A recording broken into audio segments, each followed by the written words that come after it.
예, 안녕하십니까. 미래엔지에서 범죄학을 담당하는 박상민입니다.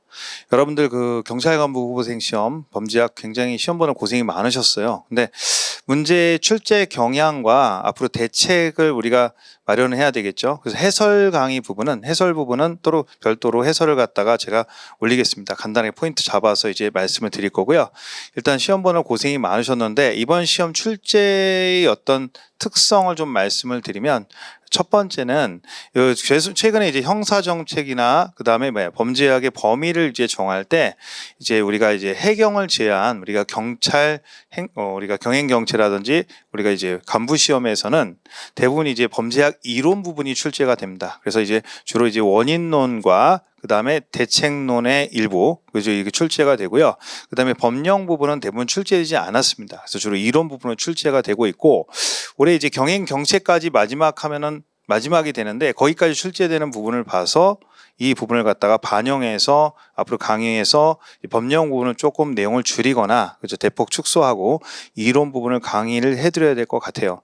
근데 이론에서 이제 한정돼서 문제가 나오니까 이제 원인론 부분과 대책론에서, 대책론 같은 경우에는 이제 우리가 생활안전이나 경찰학이라든지 그다음에 이제 승진 시험에 나오는 일부 이제 그 대책론의 생활안전 경찰 파트가 출제가 될 수밖에 없어요. 그래서 그 부분은 별도로 이제 문제를 발췌를 해서 여러분들이 공부를 하시게 저희가 도와드려야 될 것 같고요.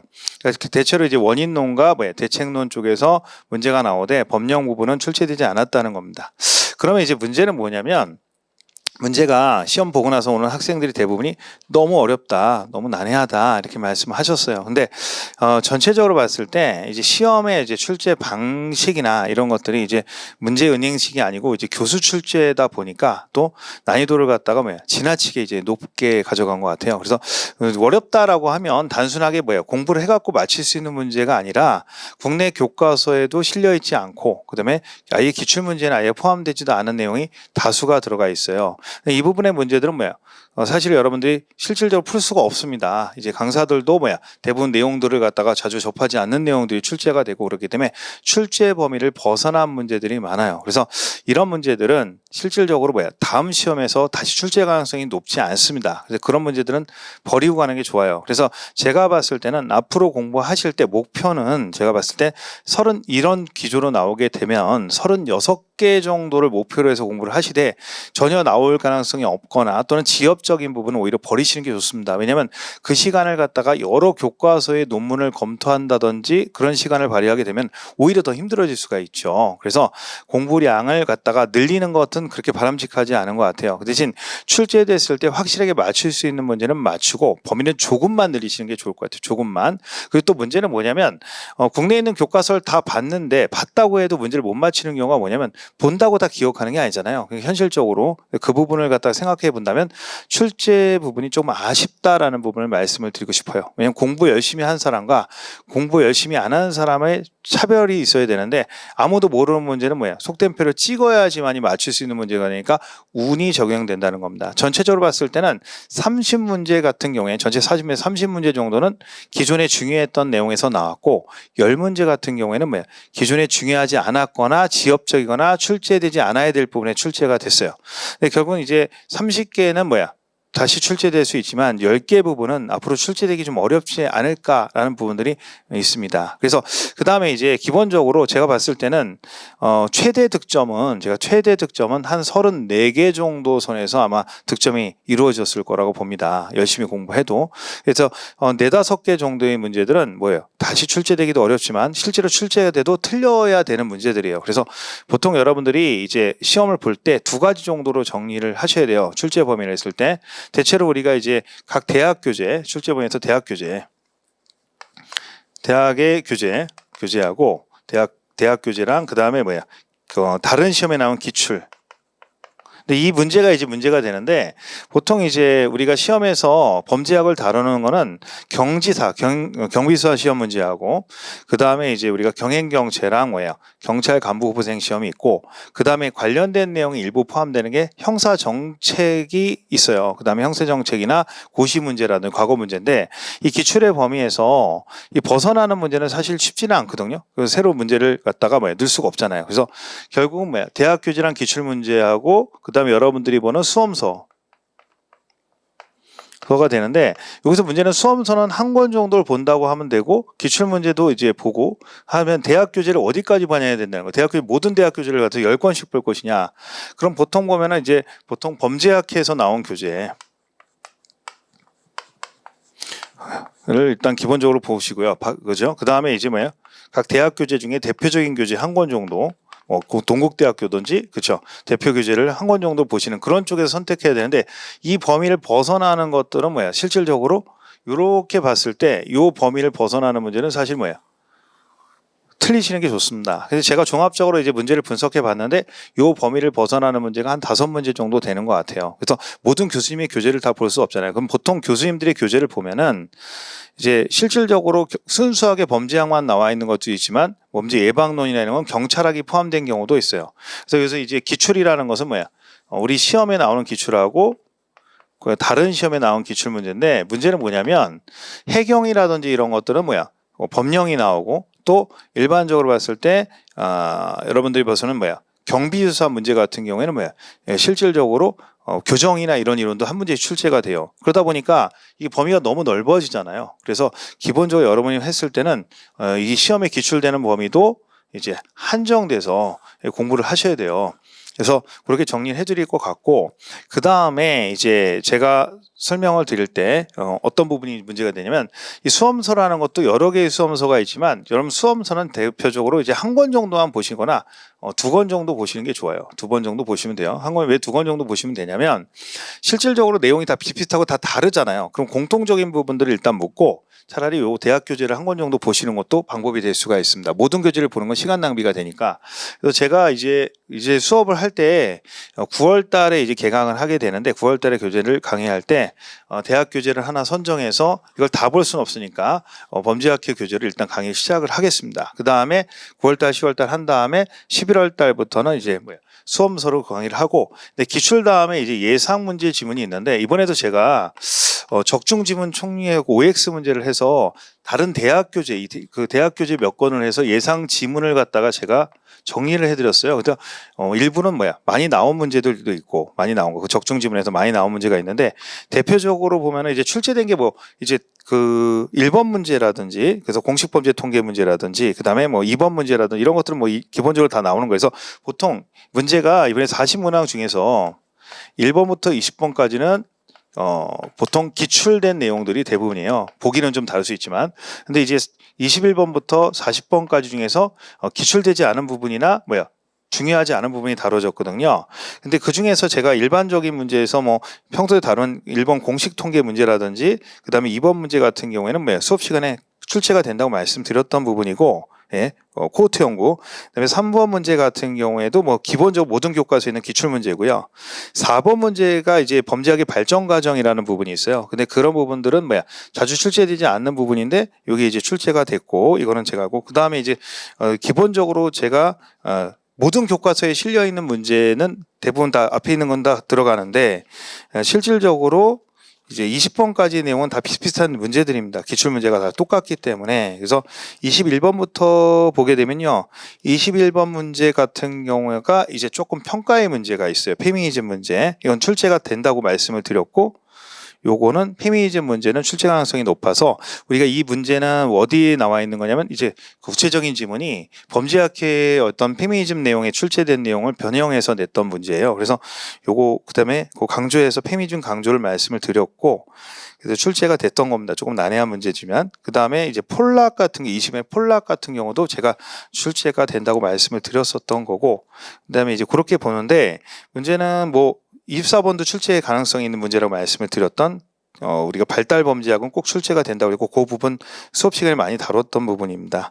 그 다음에 이제 나머지 부분에서 이제 27번 범죄 삼각형 같은 경우에는 이제 전번에도 경행해서 나왔기 때문에 다시 한번 출제될 수 있다고 말씀을 드렸던 거니까 기출 분석 잘 하셨으면 문제가 되지 않을 것 같고 그 다음에 이제 나머지 이제 28번부터 쭉 문제들이 30번의 레페토 같은 경우에도 수업 시간에 꼭 출제된다고 했으니까 그거는 이제 봐주시면 되는데 이런 식으로 해서 대부분은 출제해서 한 30문제 정도는 수업 시간에 강조했던 부분입니다.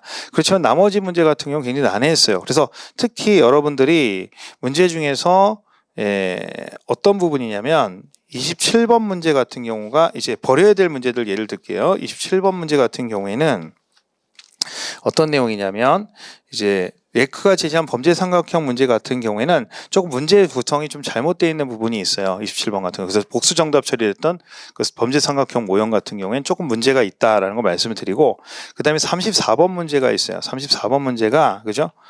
뭐냐면 쉐이퍼가 제시한 그죠? 피해자 유형 분류 쉐이퍼. 이 쉐이퍼는 거의 교과서에 실려 있지 않아요. 그래서 이 쉐이퍼가란 범죄 피해자 유형 같은 경우는 뭐야? 이제 몇 번이죠? 쉐이퍼는 34번 문제. 34번 문제 같은 경우도 이거는 뭐예요? 도저히 맞출 수가 없는 문제고요. 27번은 맞출 수는 있지만 좋은 문제 아니에요. 31번 문제 아까 빠뜨렸는데 31번 문제가 어떤 문제냐면 나중에 여러분들이 정리하실 때 버려야 되는 문제예요. 범죄 예측에 관한 문제인데 범죄 예측에 관한 문제인데 이 예측에 관한 문제는 기본적으로 이렇게 출제가 되면 교과서에 실려 있는 게 아니기 때문에 거의 풀기가 어렵습니다. 그래서 미국의 내용이 나왔기 때문에 이건 풀기가 어렵고, 그 다음에 이제 37번 문제 같은 경우에 37번 절도범죄 취약물품에 대해서 이것도 뭐예요? 취약물품에 관한 건 또 생활안전경찰 파트에 나오는 건데 이것도 시험에서는 뭐야? 거의 다루어지지 않는 거고 논문에서 다뤄지는 거기 때문에 이것도 뭐예요? 거의 교과서에 실려 있지 않아요. 그래서 제가 봤을 때는 생활안전경찰 쪽을 경찰학 하시는 분들이 많기 때문에 그쪽은 제가 따로 문제를 갖다가 생활안전경찰 파트나 이런 걸 만들어서 해야 될 것 같아요. 왜냐하면 기존의 경제학 부분에 문제집에 실려 있지 않은 부분들이 나오기 때문에 이 부분 취약물품도 우리가 뭐야? 틀려도 되는 문제라고 볼 수가 있어요. 그 다음에 이제 40번 문제 같은 경우에도 이제 조금 27번은 사실은 뭐 공부하면 맞힐 수 있는 문제니까 40번 문제 같은 경우에도 이게 미국 전국 피해자 센터에서는 스토킹 4가지 스토킹 4가지에 대해서 나오게 되는 건데 요것도 뭐예요? 거의 다뤄지지 않는 내용들입니다. 그래서 미국 거, 그러니까 결국 외국의 이론들이 나오는데 요것도 미국 거고 요것도 미국 거고 쉐이퍼는 우리가 잘 안 다루는 피해자이고, 그다음에 이렇게 된다면 최소한 요거 그래서 요 부분은 뭐야? 다시 공부할 의미가 별로 없을 것 같다 이렇게 말씀을 드려요. 그래서 5개 정도는 사실은 틀려도 되는 문제고 나머지 문제 중에서도 좀 난해한 문제들이 몇 가지 있습니다만 그건 해설을 하면서 하겠고, 근데 이제 일단 결과는 나왔으니까 여러분한테 너무 미안하고 죄송스럽게 생각하는 부분들이 있어요. 최소한 강사라면은 뭐야? 그래도 한 37, 8개 정도는 여러분한테 언급이 돼야 되는데 이런 부분들은 제가 아예 언급이 없었던 거예요. 물론 이건 언급은 했지만 사실 언급했다고 시험에 맞출 수 있는 건 아니고요. 저는 기준이 뭐냐면 최소한 제가 문제를 갖다가 뭐야? 한 400문제 정도에서 600문제 제시해주면 거기서 그래도 한 90% 이상은 나와줘야 되는데 이렇게 나오게 되면 사실은 학생들이 공부하기가 굉장히 어렵고, 그렇다고 이제 범죄학만 공부하는 게 아니라 무한히 늘릴 수도 없잖아요. 그렇죠? 이런 부분들이 이제 문제가 된다는 겁니다. 그래서 그렇게 이제 정리를 해서 우리가 보겠고요. 그래서 일단은 요 문제들은 뭐야? 좀 버려도 되는 문제였던 것 같다. 나머지는 뭐야? 좀 공부를 해서 한번 풀어보자. 그래서 우리가 그 다음에 나중에 설명하겠지만 우리가 나중에 이제 문제를 풀 때 선별을 해주겠지만 뭐예요? 만약에 이제 경행경채를 지금 또 준비하시는 분들이 계세요. 그래서 경행경채에서 꼭 봐야 될 문제를 어떤 문제를 봐야 되느냐라는 것은 자 거기 보통 시험 문제를 봤을 때 1번 문제 그 다음에 2번 문제, 그래서 1번 문제 공식범죄 통계 문제, 그 다음에 2번 문제 범죄학 연구방법의 문제, 그 다음에 이제 부분에서 여러분들 이제 이번에 경행경채 보셔야 될 분을 위해서 간단히 말씀드리는 거예요.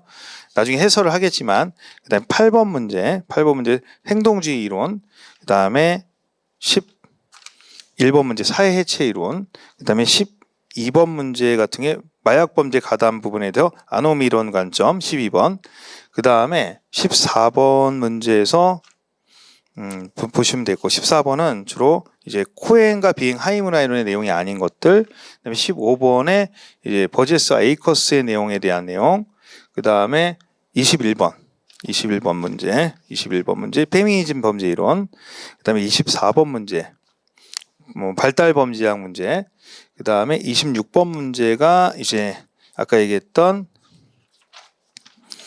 피해 이론에 관한 선거 26번, 그 다음에 29번이 있어요. 29번에 레페토 문제, 그 다음에 30번 문제에서 이제 30번 문제에서 29번이 범죄 대책이고요. 범죄 대책이고 30번이 레페토 문제. 여기서 29번과 30번 문제.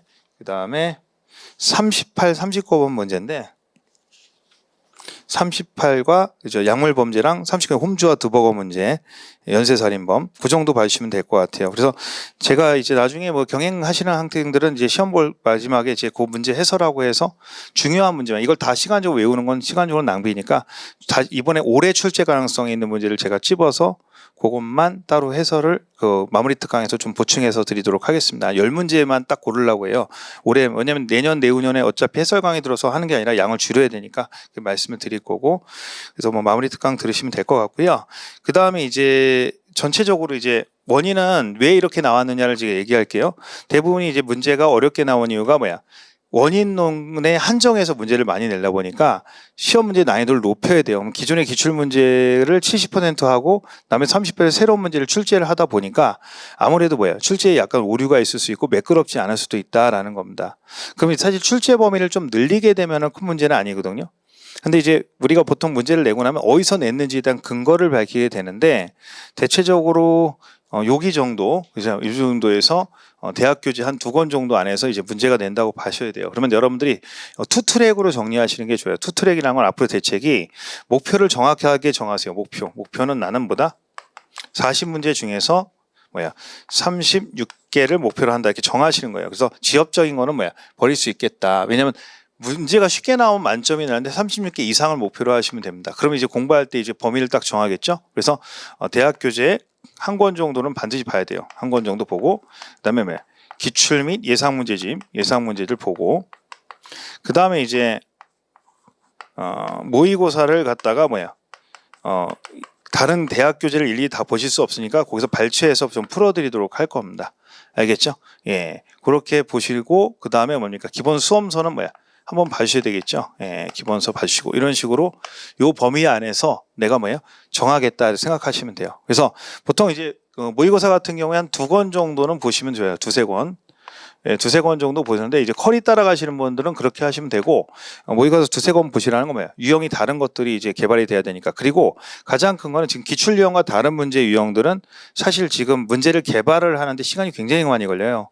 그래서 그 문제를 만들어야 되잖아요. 만들어야 되니까 그 시간까지 5월달, 6월달 돼야지 모의고사가 계속 수준이 높아질 겁니다. 그래서 점점 수준을 높여서 공부하는 쪽으로. 그러니까 7대3의 법칙으로 적용하시면 될 것 같아요. 7대3. 7대3은 뭐냐면 우리가 이제 기준에 40문제면 4, 7이 28이잖아요.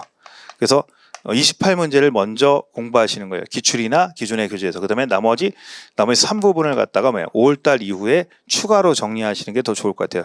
그러니까 초시생들은 이런 식으로 공부하면 되고 재시생들 같은 경우엔 마찬가지로 뭡니까? 한 8대2 정도가 아니라 6대4 정도 공부하면 되겠죠. 기존의 중요한 부분 6 공부하고 새로운 걸 4를 공부하는데 이 새로운 부분을 정리할 수가 없잖아요. 그래서 경찰방하고 펄이에 맞춰갖고 제가 강의하면서 새로운 문제를 계속 제시하거나 OX 지문을 갖다가 제시를 할 것 같아요. OX 지문. 그래서 OX 지문을 갖다가 새로 대학 교재를 보면서 기존에 있는 내용에서 좀 추가해서 출제 범위를 정해서 한 1000개에서 800개 선, 800개에서 1000개 선으로 이제 대학 교재를 제가 보면서 출제 가능한 부분을 좀 정리해 드리려고 해요.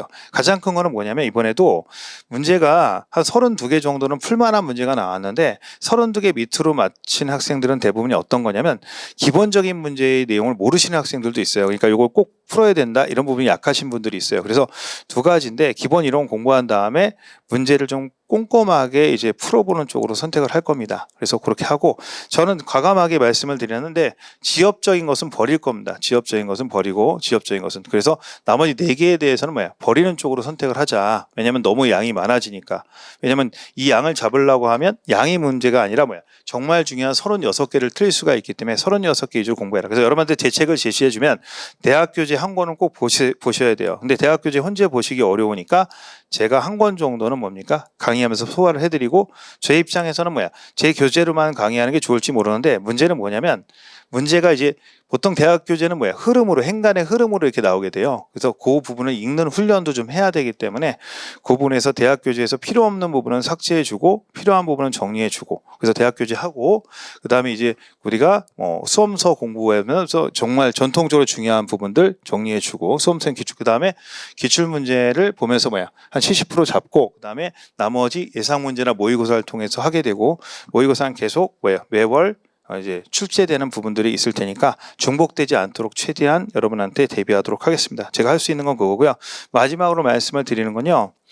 여러분들이 잘못한 게 아니라 문제 출제에 문제가 있었어요. 그렇기 때문에 여러분 탓을 하실 필요 절대 없고요. 짜증은 나지만 어차피 우리가 이걸 바꿀 수는 없잖아요. 바꿀 수는 없으니까 저도 뭐 이쪽 저쪽에 얘기해서 좀 출제를 할 때 최소한 뭐야, 국내 교과서에서 출제를 해라. 차라리 법령을 내는 한이 있더라도 이렇게 말씀을 드리고, 일단은 제가 교재를 개편을 할 때는 개편을 해서 나갈 텐데, 가장 큰 거는 이제 2차 경행 시험까지가 출제 계열이 같으니까 만약에 법령이 나오지 않게 되면 뭐야? 그 부분을 과감하게 삭제하고 그 부분과 에너지를 갖다가 이론 부분에 쏟으려고 합니다. 대충 출제에 대한 방향은 이번 경행까지 나와야 제가 파악이 될 것 같아요. 그래서 앞으로 어떤 방향으로 나갈지가 이렇게 방향은 보통 시험이 한 3번 정도 치러야지만 방향이 잡히게 되는데, 지금 이미 2번을 치르지만 경행도 있기 때문에 전체적으로 3, 4번은 되거든요. 그러면 방향을 잡고 경행은 어떤 식으로 방향하고 그 다음에 간부는 어떻게 하는지, 결국은 제가 봤을 때는 문제의 수준의 차이거든요. 이론 문제의 수준 차이에서 이론은 거의 대동소이하지만 문제의 수준을 좀 업그레이드해서 여러분들 교과서 밖에 있는 문제도 문제를 통해서 익힐 수 있도록 자료를 많이 제공해 드릴 테니까, 근데 무한적으로 자료를 제공해 줄 수는 없잖아요. 그래서 강의할 때마다 새로운 자료를 좀 발췌해서 시사적인 부분도 가미해서 강의하도록 하겠습니다. 아무튼 여러분들 해설 강의에서 좀 자세히 설명하도록 하고요. 여러분들한테 죄송스럽게 생각하는 부분이 있어요. 왜냐하면 즐겁게 여러분들 강의를 해서 여러분들 뭐 고생하셨어요 해야 되는데 학생들이 너무 힘들어하는 모습 보니까 저도 그 수험생이었었고 제가 그 마음을 100%는 이해하지는 않겠지만 여러분들 정말 죄송스럽게 생각하고 제가 좀 더 잘 대비할 수 있도록 노력하도록 하겠고요. 그 다음에 이제 제일 큰 거는 일단 기본적으로 범죄학의 경찰 간부 쿼리는 이제 시험이 끝나고 나서 이제 8월달 끝나고 나서 쿼리가 되겠지만 개강은 한 9월부터 대학 교재부터 출발해서 진행하도록 하겠습니다. 여러분들 고생이 많으셨습니다. 예. 자, 문제 풀어보도록 하겠는데요. 네, 이제 쉬운 문제는 쉽고 어려운 문제는 어렵다라고 말씀을 드릴 거예요. 그래서 일단 보겠습니다.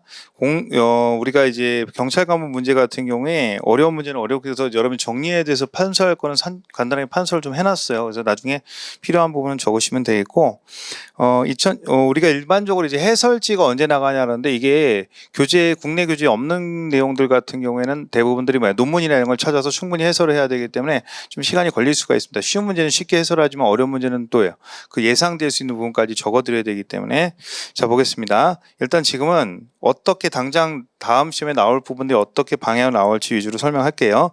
자, 첫 번째 문제는 공식 통계에 대한 설명으로 가장 적절한 것은 이라고 되어 있는데 여기서 일단 1번 같은 경우에 인구 1000명이 아니라 10만 명당이죠. 이건 기초적인 거니까 자주 출제되는 부분이고, 두 번째 문제 총 인구가 공식 통계 2002년 20만 명에서 2023년 15만에 줄었어요. 그러면 인구가 10만 명당 건수를 계산하게 되겠죠. 그러면 A시에서 동기간 동안 범죄 2,000건에서 1,000건으로 줄었다면 뭐야? 15만에 1,000이 된 거죠. 그죠? 그럼 20만에 1,000이 된 게 아니라 15만에 1,000이 됩니다. 그죠? 50% 감소했다고 볼 수는 없죠.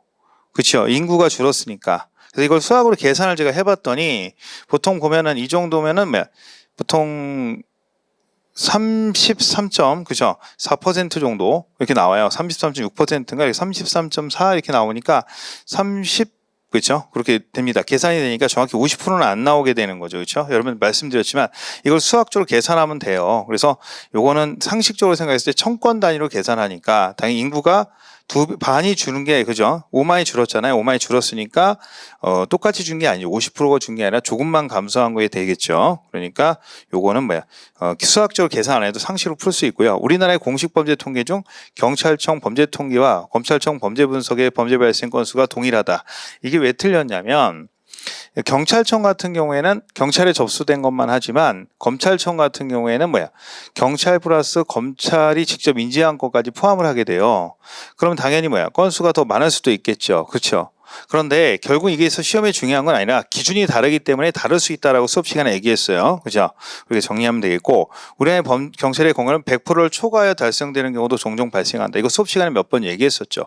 발생 대비 검거 건수인데 올해 발생을 해도 올해 기준으로 검거가 되는 것도 있지만 나중에 검거되는 것도 있고 나중에 누락되는 것도 있기 때문에 100%가 넘어갈 수 있다는 거. 올해 발생해서 올해 검거되는 것도 있지만 올해 발생해서 나중에 검거되는 것도 있기 때문에 이쪽이 계산 방식이 다르기 때문에 수업 시간에 얘기한 적이 있죠. 그래서 수업 시간에 강조했던 부분이고, 그 다음에 이제 기본 강의 때도 했고 문제 때도 한번 설명한 적이 있습니다. 자, 이번에 보면 범죄학 연구 방법에 대한 내용이다. 가장 적절한 것은 이라고 되어 있는데, 여기 첫 번째 이제 시험에 코호트 연구는 자주 나오는 거죠. 특정 지역에 거주하며 공통된 특성을 공유하고 있는 집단. 그렇죠. 상당 시간 동안 관찰하여 대부분의 연구 방법들은 시계열적 분석이 미흡하고 범죄 경력의 진전 과정이나 범죄를 증감 과정에서 시간적 연구를 한다는 거예요. 그렇죠? 자, 뒷부분에 시간의 흐름 나왔죠. 그럼 여기 중에 시간의 흐름을 쓰고 있는 건 뭐밖에 없죠? 코호트 연구밖에 없죠. 코호트 연구밖에 없어요. 그래서 이거는 어렵지 않은 거고, 시간의 시계열 검사니까 참여 관찰 검은 다 아는 거고, 데이터 마이닝이 뭐냐라고 했는데, 이거는 기존의 데이터들을 다 보내서 AI로 해서 분석을 하는 거예요. 빅데이터 분석해서 여러 가지 분석해서 새로 나온 건데, AI가 들어가는 겁니다. 그 데이터를 여러 개 해서 통계자를 놓고 분석을 하는 거예요. 우리가 인간보다 계산이 빠르잖아요. 그래서 데이터를 집어서 때려 놓고 하는 걸 갖다가 데이터 마이닝이라고 합니다. 알겠죠? 새로 들어온 거예요. 요즘에는 실험 연구는 실험 다 아는 거고, 그래서 어려운 건 아닌데 코호트 연구 답을 찾는 데는 큰 문제가 없었어요. 자, 3번 문제 보겠습니다. 암수 범죄에 대한 내용으로 가장 적절하지 않은 것은 이라고 되어 있는데, 여기서 2번 지문 한번 볼게요. 절대적 암수 범죄란 수사기관에서 인지되었으나 해결되지 못하여 범죄 통계에 반영되지 못한 범죄. 이거 맨날 시험에 나오는 거죠. 절대적 범죄는 인지를 못한 거고, 상대적 범죄는 뭐예요?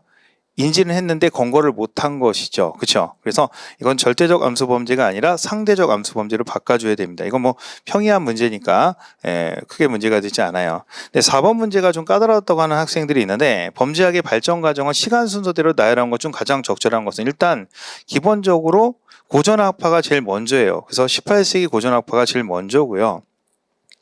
그 다음에 뭡니까? 실증학파가 그 다음에 들어야 되는데, 기억과 디귿이 나오는데 문제가 있어요. 자, 그럼 기억과 디귿이 나오는 게 두 개가 있죠. 근데 두 번째는 뭐냐면 실증학파가 신고전학파가 나오는데, 이 신고전학파가 두 가지 신고전학파가 있어요. 현대 고전학파가 있는데, 현대 고전학파는 이제 1970년대 정도부터 나오죠. 70년대부터 지금 현재 주류로 나오는 고전학파고요. 신고전학파는 그 18세기에 그 아까 계몽주의 고전학파가 베카리아스 사상이 18세기고요. 실증학파가 19세기가 돼요. 그래서 실증학파가. 근데 신고전학파 요 사이에 들어가는 게 뭐가 있냐면은 일단 고전학파는 인간은 다 똑같다 해서 의사 자유론인데, 예를 들어 장애인이나 어린이나 그런 애들 같은 경우는 똑같이 취급하는 게 좀 문제가 있다 그래서 신고전학파가 살짝 나온 신고전학파가 있고요. 그러면 그렇게 되면 어떻게 돼요? 고전 다음에 신고전학파가 나와야 되는데, 자 보세요. 기억하고 다음에 리을이 나와야 되는 게 하나도 없죠. 그 얘기는 무슨 얘기야?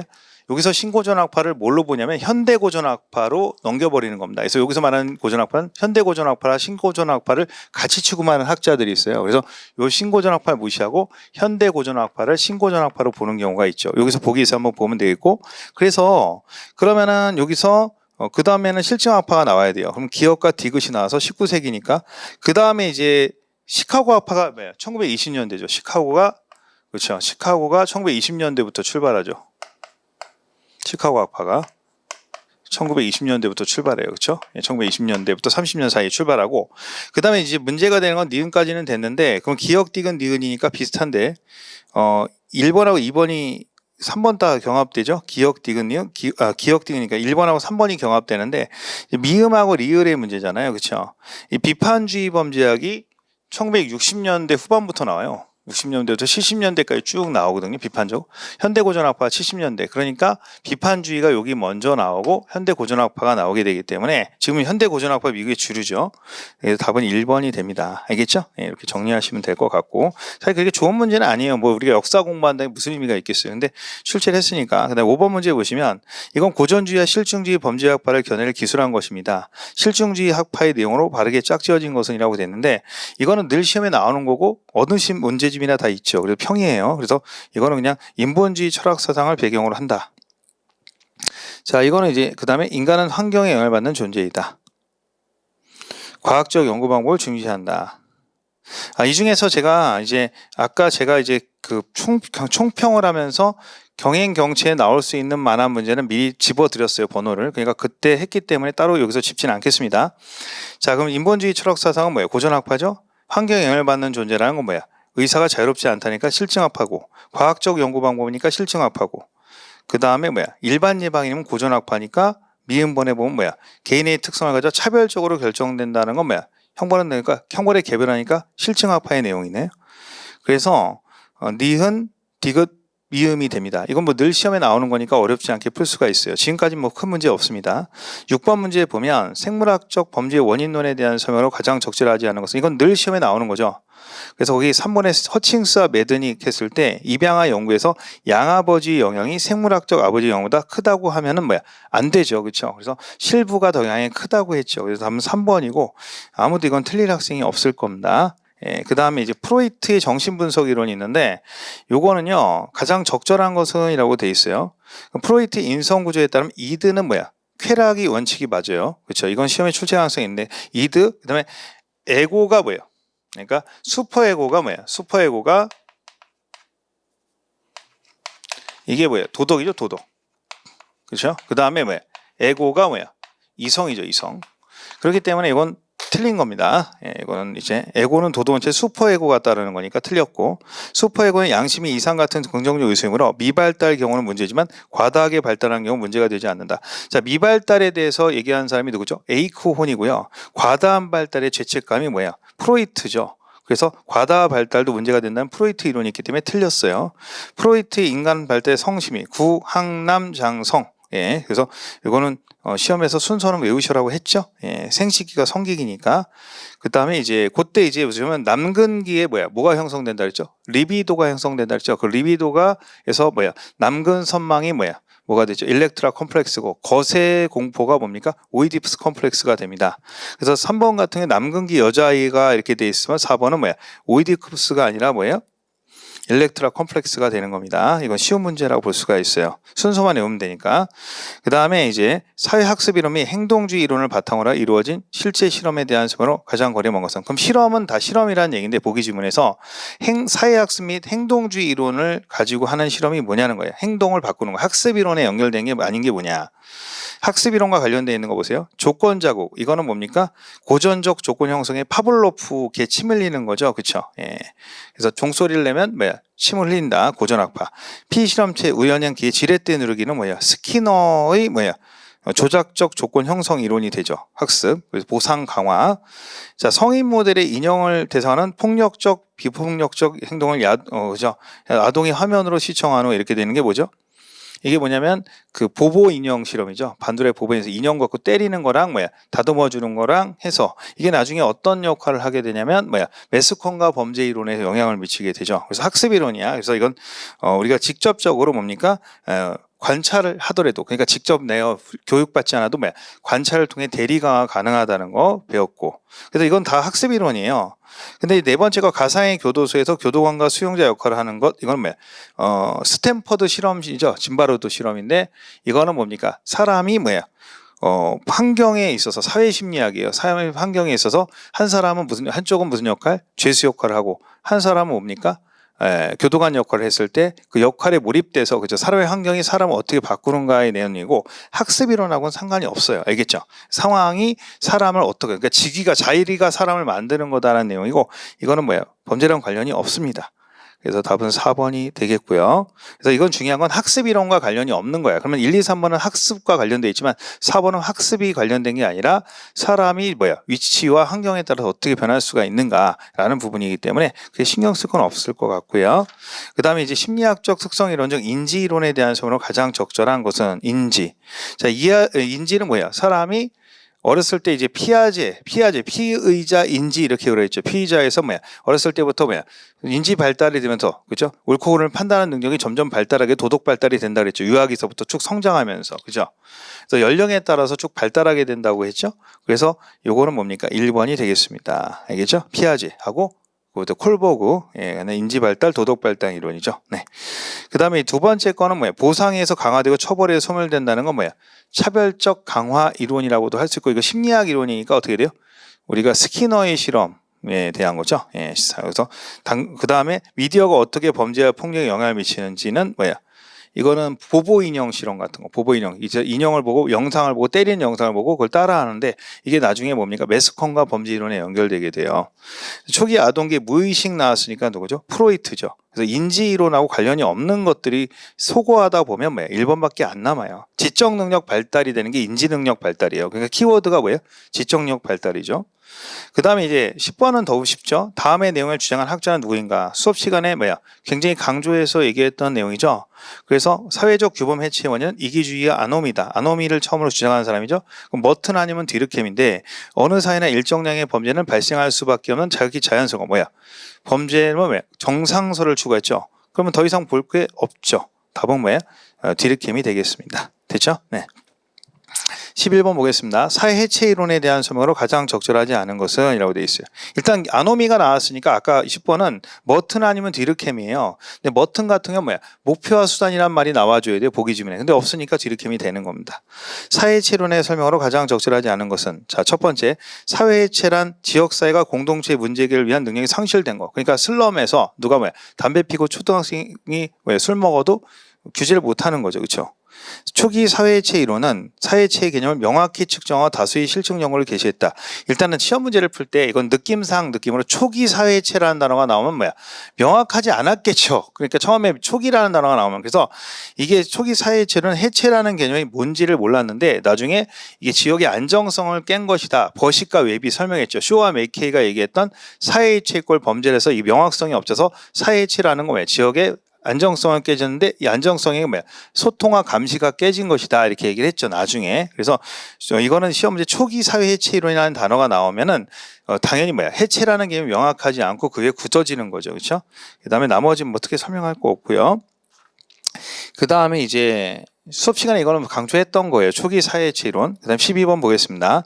다음 마약 범죄에 가담한 다양한 형태의 사람들에 대한 내용입니다. 머튼의 아노미 이론의 관점에서 가장 적절한 것인데 머튼의 아노미 이론에서는 동조형, 그렇죠? 개혁형, 의례형, 도피형, 반역형이 있죠. 그래서 이건 동조형 플러스 이건 개혁형은 플러스 마이너스 목표와 수단에서 이거는 의례형 마이너스 플러스 그다음에 도피형은 뭡니까? 마이너스 반역형 기존의 사회주의 체제로 바꿔야 된다 이렇게 나오게 되는데 이걸 그대로 적용해서 답에 가까운 걸 찍으면 돼요. 정확하지 않을 때 전과자 합은 마약 범죄의 총책으로 해외 본거지를 두고 조직 운영하면서 범죄 수익. 자, 돈을 벌고 싶은 목표는 있어요. 수단을 마약을 하죠. 이건 혁신형이 되는 거예요. 혁신형. 대학생들은 주식 투자의 실패로 대출을 갚기 위해서 고수익의 아르바이트는 마약 배송. 이거 목표가 없었어요. 그럼 목표 실패니까 다른 방법을 하죠. 혁신형. 답은 2번이 되네요. 자, 공무원 병원 경제적 문제를 배우자 이혼을 한 후 틈틈이 불법 약물이니까 도피죠. 마이너스 도피형. 예.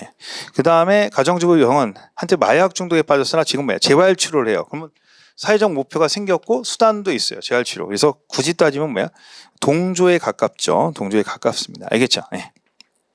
사회복귀를 준비하고 있으니까. 그러면 굳이 따지면 확실하게 답이 되는 게 2번이에요. 그래서 답을 찾는 쪽으로 선택을 해주셔야 됩니다. 그래서 이건 리을번이 명확하다 이런 것보다는 확실히 1번이 편하니까 이렇게 정리하시면 될 것 같고요.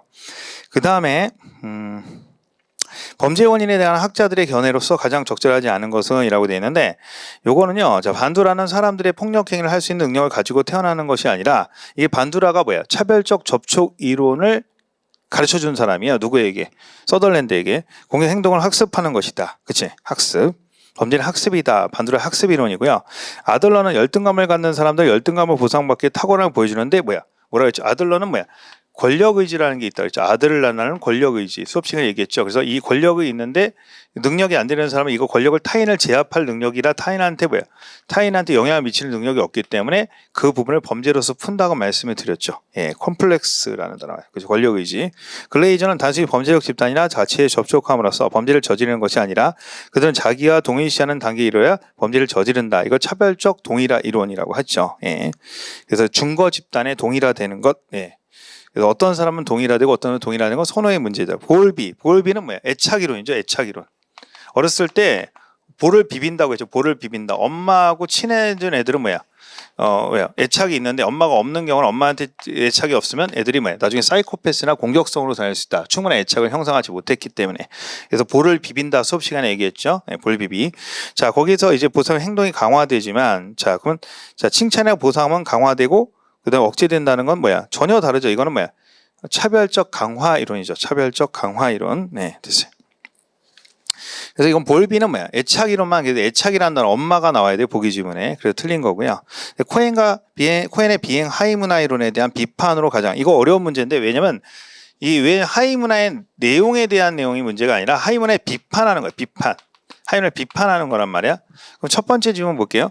청소년 비행의 원인을 자본주의 체제의 책임을 전가함으로써 이런 적은 한 번도 없어요. 왜냐하면 코엔은요 기본적으로 주류 범죄학 쪽에 속하고 하위 문화이기 때문에 자본주의 체제 하면은 비판 범죄학이에요. 그래서 틀린 거예요. 그렇죠? 이거는 이제 비판 범죄학을 비판하는 겁니다. 알겠죠? 네. 두 번째, 상당수의 청소년 비행은 비행 하위문화에 속한 청소년들이 집단 발생하기보다는 각자. 그러니까 집단화된다고 했죠. 그래서 비공익성, 악의성, 부정성, 그렇죠? 예, 단기적 쾌락주의, 집단 자율성인데 그 집단화되는 게 아니라 각자 뜬다는 거예요. 세 번째, 하류층의 청소년 중에 비행을 저지르지 않는 사람은 설명하기 어렵죠. 그렇죠? 예.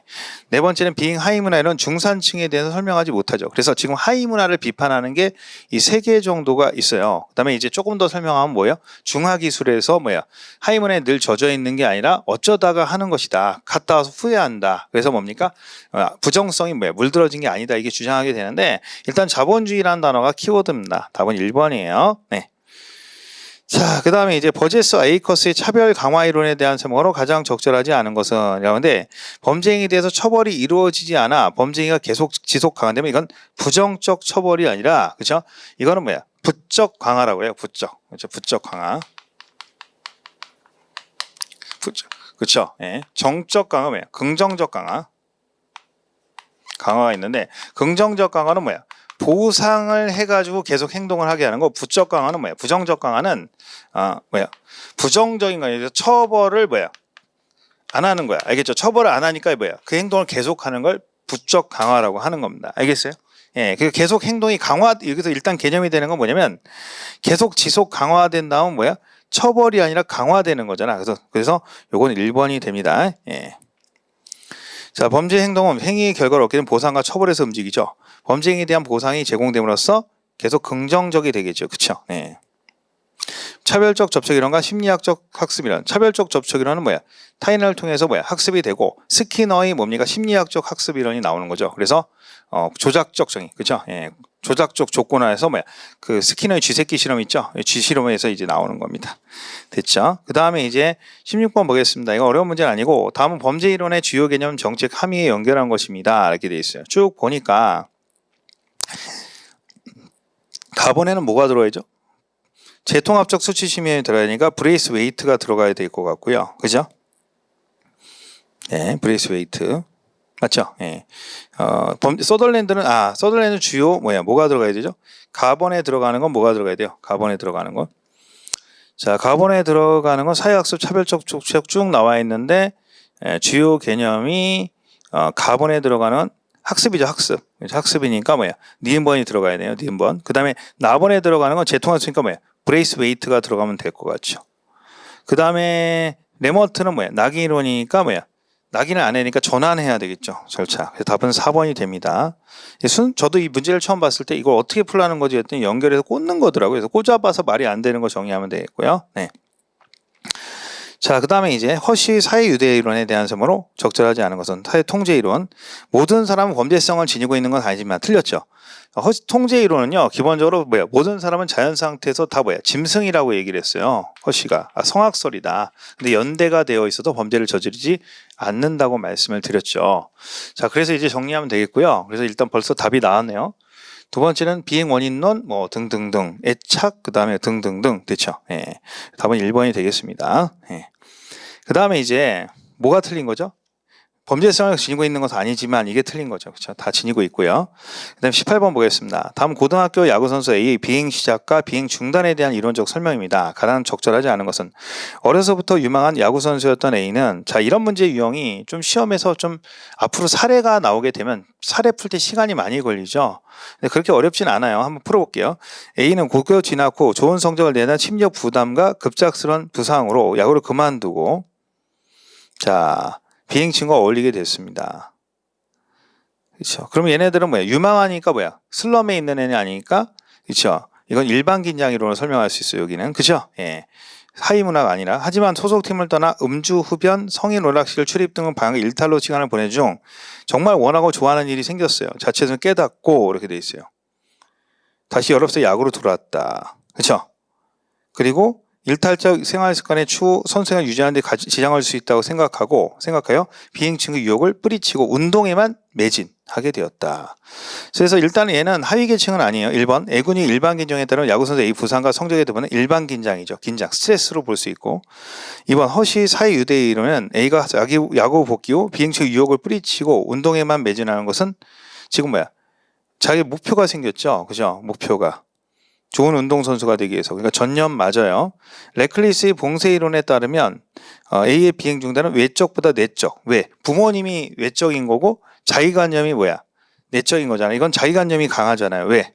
자신이 원하고 좋아하는 일을 야구 그 자체를 깨닫고 혼자 했잖아. 누가 엄마가 얘기한 게 아니란 말이에서 내적인 거 맞고요. 가프레스 허쉬의 자기통제 이론에 따르면 A의 비행은 전형적인 낮은 자기통제적 사료에 해당한다. 자, 여기서 가프레슨에 의해서 하려면요. 12세 이전에 부모의 양육 문제가 발생해야 돼요. 근데 이런 내용이 있어요, 없어요? 없죠. 양육 문제가 없잖아요. 그리고 가프레슨의 이론에 의하면요, 한번 나빠진 애는 다시 좋아지지 않는다고 했단 말이에요. 근데 얘는 변했잖아요. 변했으니까 의미가 없는 거예요. 그렇죠? 그래서 어렸을 때 자기 통제력이 형성되고 초기 형성되고 12세 이후엔 변하지 않는다고 했는데 얘는 일단 기본적으로 부모의 훈육이나 이런 내용들이 없잖아요. 그죠? 예. 자기 통제력이 사례가 해당하기는 좀 어려운 게 얘가 변했잖아요. 안 변한다고 했는데 가브리엘 허쉬는 변하지 않는다고 했단 말이죠. 자, 그 다음에 보겠습니다. 낙인 이론에 대한 서로 가장 적절한 것은 최초 일탈 발생 원인은 낙인은 모르죠. 가해자에 대한 관심이 적다 아니라 가해자에 대한 관심이 많죠. 낙인시키지 마라. 피해자로 바꿔주셔야 돼요. 피해자에 대한 관심이 적다. 레머트는 사회로부터 부정적인 반응을 받은 소년이 스스로 이를 동일시하고 부정적 역할을 수행하는 악의 국화. 레머트는 악의 국화가 아니라 탄넨바움이 악의 국화죠. 탄넨바움은 1차적 일탈에 대한 부정적 주변의 반응이 2차적 일탈. 1차와 2차를 구별하는 사람은 누구야? 레머트죠. 베컨은 일탈자로 공식적인 일탈자는 주지위 가졌죠? 예, 답은 4번이 되겠습니다. 이건 쉬운 문제입니다. 왜? 베커의 주지만 알아도 풀 수 있는 문제고 수업 시간에 굉장히 많이 다뤄줬던 부분이에요. 알겠죠? 그래서 시험에서 제가 18번, 19번에서 18번의 핵심은 변하지 않는다가 포인트라고 그랬어요. 그죠?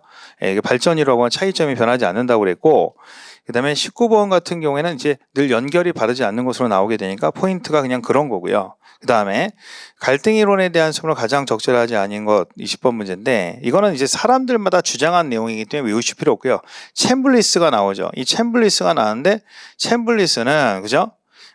뭐라고 얘기하냐면 챔블리스랑 사이드먼은 법이라는 게 강자가 약자를 지배하려고 만드는 것이다. 그게 도덕이나 이런 것이 있는 것이 아니다. 이렇게 주장하고요. 근데 거기 챔블리스가 지배적 범죄와 저항적 범죄를 구별하고 자본가들의 지배에 대항하는 범죄를 저항적.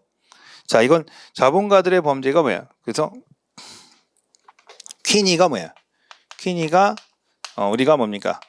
범죄 노동자들이나 피지배자가 아니라 적응 범죄랑 대항 범죄가 있다고 그랬잖아요. 전번에 시험에 나왔다는 거예요. 경행 부분에서.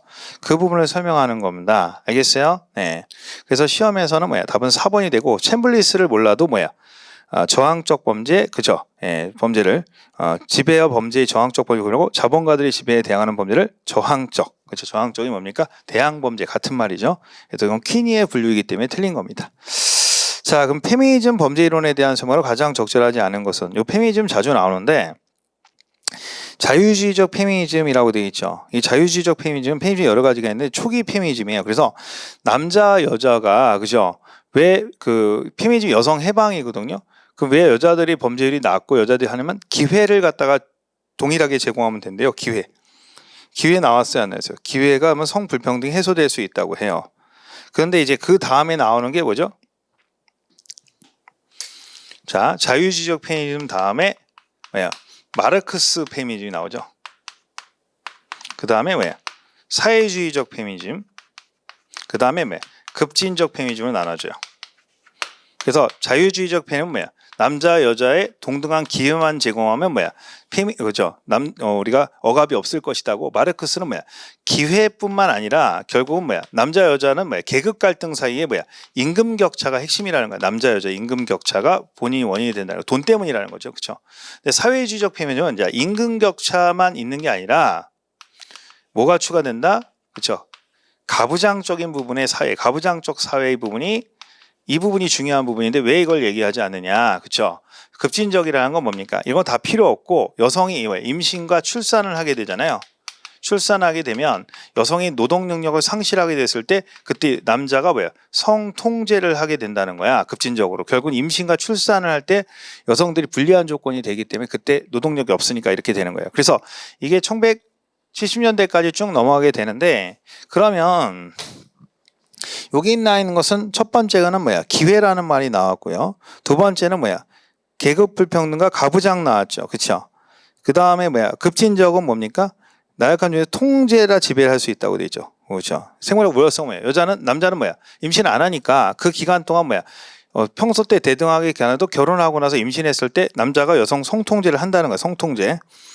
그 다음에 페미니즘 범죄는 60, 70년대 다양한 실정 연구야. 그래서 1, 2, 3번이 맞기 때문에 4번이 뭐야? 답이 됩니다. 왜냐하면 이건 사실 견해잖아요. 근데 이 핵심이 뭐냐면 70년대 뭐 인구가 거기까지 나오고 80년대에 넘어서 주류 범죄학이 되진 않아요. 지금 미국의 주류 범죄학이 페미니즘은 아니다라는 게 핵심인데 이건 좀 주관적일 수도 있어요, 없어요? 주관적일 수도 있는데 그게 우리가 이제 그 범죄학회 교재에 보면 어떤 내용이 나오게 되냐면 미국에서는 아직 페미니즘이 주류 범죄학이 되기는 어렵다라는 지문이 나와요, 대학 교재에. 그래서 그걸 참고해서 한 것 같아요. 그래서 이제 소고에서 답이 4번으로 정리하시면 될 것 같고요. 아직 주류는 아니다라는 거예요. 알겠죠? 그다음에 다음 범죄학자 A의 여성 범죄의 원인에 대한 내용이다. 이를 주장한 범죄학자 A는 누구인가? 자신에 있어서 여성의 범죄성이라고 되어 있어요. 자신의 범죄는 대개 사적인 영역에서 발생하며 잘 들키지 않는다. 여성 저율성이죠. 여성 범죄가 감추어져 있는 건 실제로 남성의 범죄와 비슷한 양, 이게 중요하죠. 이렇게 했을 때 뭐야? 여성도 만만치 않다라는 게 뭐였었죠? 폴락의 기사도 가설입니다. 그렇지? 여성은 그들의 범죄를 잘 감추는 능력이 있는 거야. 그러니까 적은 게 아니라 뭐야? 숨기는 거죠. 범죄를 교사해서 자신은 체포되지 않거나 들키지 않는 방법을 한다. 그래서 결국은 두 줄까지만 알면 니은번의 답이 나와있기 때문에 폴락이 되고요. 프로이트는요, 여성의 범죄는요, 일렉트라 컴플렉스를 비롯해서 시기심이 일렉트라 때 이제 난근 선망의 부분이 나와서 문제가 된다고 했고, 폴락은 시기심, 프로이트는 1번. 롬브로저 같은 경우는 이제 남성성 가설이라는 걸 해요. 남성성 가설. 여자들은 뭐야? 생리성이 없는 애들이 대부분인데 일부 범죄자들은 뭐야? 남자랑 비슷한 스타일을 성향을 갖고 있다는 게 나오고, 그 다음에 아들러라는 건 뭐냐면 여기서는 뭐야? 이 페미니즘 시각에서 보는 애들러가 아니라 아들러. 아까 해서 뭐야? 그래서 여성의 지위가 권력 지위가 약하기 때문이라는 거야. 그래서 여성의 지위가 사회적 지위가 올라가면은 남자처럼 범죄율이 비슷해질 거라는 게 아들러예요. 아들러는 권력을 중요하기 때문에 여자들이 권력을 못 잡았기 때문에 사회 주류의 부장님, 사장님이 다 남자들이 많잖아. 공무원도 고위직이 많으니까 그래서 그렇다는 거예요. 그러니까 이거는 페미니즘 시각에서 본 거고. 자, 그런데 이제 시험에서는 이걸 다 소거하면 답이 2번이 되는 겁니다. 그래서 폴락에 대한 설명이 되겠고요. 자, 그 다음 문제 보겠어요. 다음에 학자들이 사용한 유형 분류의 기준이 아닌 것은, 이 문제는요, 저도 이렇게 찾아서 답을 낼 수밖에 없어요. 그래서 이거는 틀려서도 됩니다.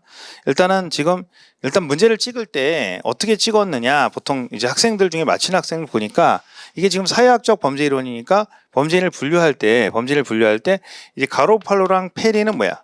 당연히 개인적으로 분류하죠. 개인적으로. 그렇죠? 개인적으로 뭐야? 생내적 범죄인, 적정 범죄인 이렇게 나누게 돼요. 그렇죠? 그러면은 여기서 사회적 유형화. 그래서 기업과 니은이 뭐야? 개인적인 거고요. 그 다음에 이제 다차원이 있어요. 다차원이 여기서 보시면은 클라니드, 리을과 미음이 다차원이에요. 리을과 미음. 외우실 필요 없어요. 다차원이고 저거는 놔야 되니까. 그래도 린드 스미스와 던 햄이라고 되어 있죠. 요게 사회적 유형화입니다. 그래서 사회적이나 그렇죠. 그래서 디귿이 뭐야? 사회적인 거예요. 사회적. 근데 이제 이거를 갖다 다 외우는 거는 뭐야? 의미가 없고 느낌상 찍을 때는 뭐야? 이게 사회학자들이잖아요. 미국은 법학자가 이 범죄학을 안 해요. 그러니까 법률적 유형화는 법학자들이 할 거 아니에요. 그러니까 답을 2번으로 찍는 게 맞습니다. 알겠죠? 예. 저도 이 문제는요. 일단 나중에 두 개는 나중에 찾았어요. 제가 앞에 있는 거 두 개는 아는데 세 개 부분은 뭐야? 검색해서 찾아서 이제 말씀을 드리는 거니까 이거는 뭐야? 틀려도 상관없습니다. 발달 범죄학 주요 이론에 대한 소개로 적절한 것은 모두 몇 개인가? 이건 출제 가능성이 있어요. 숀베리의 상호작용 이론은 그죠? 이제 사유대 약화가 부모님과의 약화가 범죄의 시점에 출발이 된다. 숀베리 상호작용 이론 기억하면 되겠고요. 패터슨의 비행청소년 생애 지속과 청소년기 한정은 뭐야? 이거는 모피트의 뭐야? 모피 한정형이죠. 그래서 니은번 틀렸고 모피트의 비행청소년을 정한 땐 조기 개시형과 후기 개시형 뭐야? 초기 진입자, 후기 진입자는 뭐야? 이건 패터슨이죠. 그래서 니은과 디귿은 거꾸로 되어 있는 거예요. 그다음에 1번 샘슨의 라브의 생애 과정에서 사회의대 이론과 사회학습 이론을 결합한 합성 이론인데 이게 좀 어렵죠. 자, 이거는요. 학습 이론하고 관련이 없어요. 왜? 상식으로 생각해보세요. 나이가 먹어가면서 유대가 약해졌다가 강해졌다가 약해졌다가 강해졌다가 하는 거잖아요. 그렇죠? 그래서 이게 왜요? 그냥 뭐예요? 허시의 사회 유대 이론만 되는 거예요. 이론만 있고 단 차이점이 뭐냐면 차이는 일반 한 번 유대가 맺어진 부분이 뭐야? 변할 수 있다는 거예요. 시간에 따라서. 한 번 맺어진 게 뭐야? 다시 뭐야? 결혼을 하고 감옥에 있다가 결혼을 하고 출산을 하고 또 이혼을 하고 이런 식으로 움직일 수 있다라는 거예요. 그러니까 일단은 이건 뭐야? 학습 이론하고는 관련이 없어요. 통제 이론 계열이기 때문에 유대 이론이고요. 다만 차이점은 뭐야? 유대 이론에서 한 번 유대가 깨진 게 뭐야? 다시 회복될 수가 있다고 변할 수 있고 그렇다는 게 포인트입니다. 예. 그래서 요건 좀 어려운 문제라 볼 수 있어요. 학습 이론은 안 들어갑니다. 일단. 예. 그러니까 유대 이론을 도입하되 유대가 뭐야? 한 번 깨진 유대가 회복될 수 있다는 게 샘슨 라우의 허쉬와의 차이점이라고 볼 수 있어요. 그러니까 학습 이론은 일단 들어가지 않아요. 그러니까 시험에서 저는 보여봤을 때 학습 이론이 들어가서 틀렸다 이렇게 봤어요. 티틀의 통제 균형은 제가 중요하다고 수업 시간에 맨날 나왔죠, 그렇죠? 그래서 그건 기억하시면 되고 이거는 경향에서 다시 한번 나올 수 있는 문제죠. 그다음에 이제 범죄의 두려움이라는 부분이 있는데 이 두려움은요 시험에서 여태까지 나온 적이 한 번도 없어요. 그래서 저는 대략적인 건 알지만 여러분들 같은 경우에는 모를 수가 있기 때문에 이걸 설명을 드리면 자, 우리가 이제 범죄의 두려움인 거는요, 이건 주관적이라고 먼저 써요. 주관적이라는 건 뭐야? 사실은 우리가 범죄의 두려움은 실제로 범죄가 일어나든 일어나지 않든 두려움을 느끼잖아요. 주관적으로. 그러니까 동네에 걸어다니기 무섭다. 무섭지 않다. 두 가지 알겠죠? 그러면 이제 두려움을 적게 해줄수록 사람들이 좋은 거잖아요. 그런데 범죄의 두려움에 대한 개념은 다양합니다. 일반적으로 특정 범죄의 피해자가 될 가능성을 추정이나 막연한 두려움. 막연하다는 건 되게 주관적인 거야. 그런데 두려움은 이웃통합 모델하고 크게 뭡니까? 이웃통합 모델은 뭐냐면 이웃 간에 반상회를 하거나 친해지면 두려움이 감소된다는 거고 무질서 모델은 지역에 낙서가 있다든지 뭐야 막 쓰레기가 있으면 뭐야 두려움이 증가한다는 거야. 그러니까 이웃통합 모델은 뭐야 반상회를 하면 뭐야 옆에서 이웃이잖아. 그럼 우리가 밤에 걸어갈 때 이웃하고 친하니까 뭐야 이 사람이 와도 같이 가도 뭐야 이 사람이 위험하지가 않다는 걸 알게 되니까 이웃통합은 뭐야 두려움을 감소하고 무질서 모델은 증가하게 되는데 봐봐요. 이웃통합 모델은 지역사회 무질서의 수준이 범죄 두려움을 영향을 준다. 틀린 거예요. 그래서 이거는 이웃통합 모델이 아니라 무질서 모델이에요. 알겠죠? 예. 두 가지만 기억하면 돼요. 일반적으로 여성이나 노인은 젊은 남성에 비해서 범죄 피해율이 매우 낮아요. 됐죠? 근데 상대적으로 뭐예요? 왜 그러냐면 밤늦게 다니지 않거든요. 여자의 두려움이 많아서. 근데 오히려 젊은 남성들이 뭐야? 술 먹고 막 싸우고 그런 경우 많고 범죄 위험에 노출도가 높거든요. 근데 두려움은 여성이나 노인이 더 많죠. 그러니까 뭐예요? 그게 패러독스라고 한대요. 역설적이라는 얘기죠. 그러니까 실제로 더 두려워하는 사람이 뭐예요? 범죄의 피해가 덜 당하고 오히려 두려워하지 않는 남성들이 뭐예요? 뭐 쳐맞고 다닌다 이런 얘기예요. 범죄 두려움 개념은 CCTV 조명 개선의 범죄 예방 효과를 확인을 위한 주관적 평가에 활용할 수 있다. 그러니까 사람들한테 CCTV 몇 개 가짜라도 설치해 놓으면 뭐야? 극단적으로 뭐야? 두려움이 좀 감소될 수 있죠. 이런 것들이 이제 영향을 미친다는 겁니다. 이 문제도 뭐야? 틀리라고 낸 문제고 저도 억지로 해설하려니까 이렇게 설명을 하고 두 가지만 좀 기억해 놓으시면 될 것 같고요. 그 다음에 26번 피해 이론에 대한 설명으로 가장 적절하지 않은 것은 요거는 시험에 다른 시험에도 출제가 됐었던 내용이에요. 일상 활동 이론은 거시 이론이죠. 코엔과 패슨 범죄자 피해자의 일상 활동의 특정 시간 공간 걸쳐 중첩되는 양식을 고려해서 피해 이론을 설명한다. 삼각형이 만나면 범죄가 된다. 생활형 노출은 미시적인 거죠. 직장과 학교 등의 직업적 활동과 여가 활동을 포함한 매일의 일상적인 활동이 피해에 미친다. 이게 무슨 얘기냐면 일반적으로 봤을 때 20대 청년하고 20대 그죠 손녀하고 70대 할머니 중에서 20대 손녀나 젊은 사람들이 왜 밤늦게 많이 다니다 보니까 범죄 피해가 생활 양식 사회 계층에 따라 달라질 수 있다는 얘기를 했어요. 그럼 피해자 입장에서 그렇게 돼요. 그러면 구조적 선택 모형이 뭐야? 밑대와 마이어 거죠. 밑대와 마이어 이게 시험에 나온다고 했죠. 그래서 제가 수업 시간에 보통 보면은 뭐야? MT를 간다. 그 뭐야? 기회가 되는 거죠. 근데 그 MT에서 뭐야? 여자친구를 사귀거나 남자친구를 사귈 때 우리 동네에 뭐야? 하고 같은 동네 방향이거나 내가 마음에 드는 스타일이 선택이잖아. 그래서 두 가지로 나눠진다 그랬죠. 그래서 기회와 선택으로 둘로 나눌 수 있어요. 그래서 기회 부분은 뭐야? 뭘로? 구조적인 거고. 구조적인 건 뭐야? 일상활동 이론이고. 그 다음에 선택 부분은 뭡니까? 생활양식 노출이론을 설명해서 거시이론과 미시이론이 합쳐져서 구조적 선택 모형이 들어오게 된다 그랬죠. 이것만 기억하면 된다 그랬잖아요. 그죠? 그래서 그러면은 구조적 선택 이론은 뭐야? 생활양식 노출 이론과 선택. 그다음에 일상활동 이론이 들어와야 돼. 일상활동 이론이 기회죠. 예. 기회와 선택 두 가지로 나와요. 기선. 예.